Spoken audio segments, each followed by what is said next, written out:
Hi everyone, we've got an extra video going out today, and the simple reason is I was out on my push bike a little bit earlier on.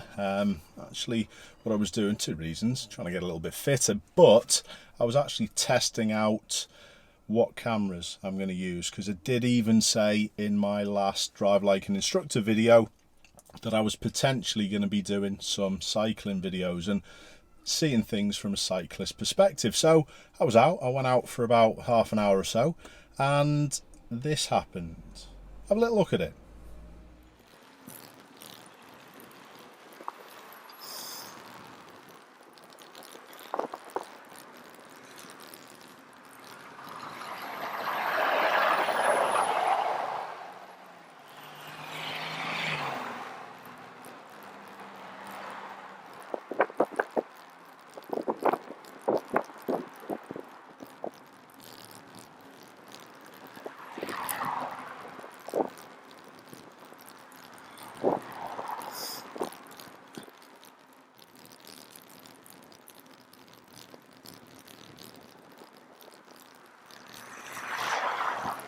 Go on, Hawk, you're all right.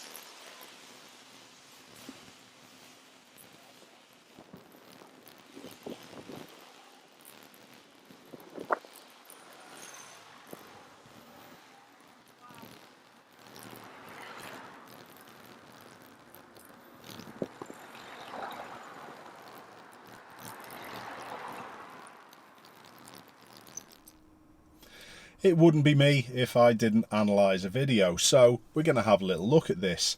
Now, was there anything that I could have done differently, or was it solely down to the drivers? Let's have a look. First things first, being seen as a cyclist is so important, so I don't think I've done a bad job wearing that top. Nice wide safe pass from the lorry, and in fact all of the vehicles that we're going to see today. Well done everyone. My missus is out with me on the bike, and she feels less confident riding on the road. She feels as though she's in the way, and that's a shame. But what I tend to do when I'm out there is I try and plan and anticipate for her. I spot the van parked from a long way off, and I'm checking the space which is best to move out, and I help her by telling her. Whenever there are entrances and junctions, there's always problems. And any decent road user should have been able to spot this one from a mile off. The car from the opposite direction has slowed back and flashed its lights. And as always, people don't look properly and they feel compelled to go. Because I saw it coming ages ago, I was easily able to stop pedalling and start slowing down. Have a look at my hand on the front brake. This is also a perfect time to show you the difference between perspective of the 360 camera and what we see normally on the right. So looking at the Vauxhall Adam in both pictures, you can see that the car that pulled out on me was actually very, very close.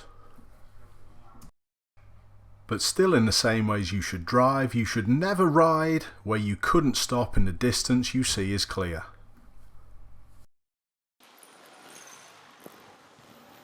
Again, never shout any abuse, never waving of hands, just get on with your ride. And get looking out for the next person who's going to pull out without looking properly.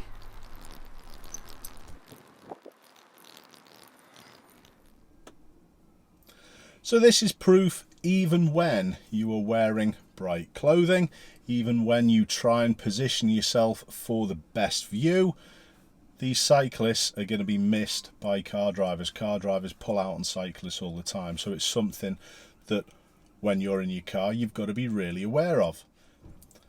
Do you think that the car flashing its lights had a big impact on this situation? Well, honestly, it helped me out a little. Because it flashed its lights and held back, I had a pre-idea that that car was going to pull out, so I was always ready for it. And this is the thing that's really important. Planning and anticipating is no different whether you're on a bike or whether you're in a motorised vehicle.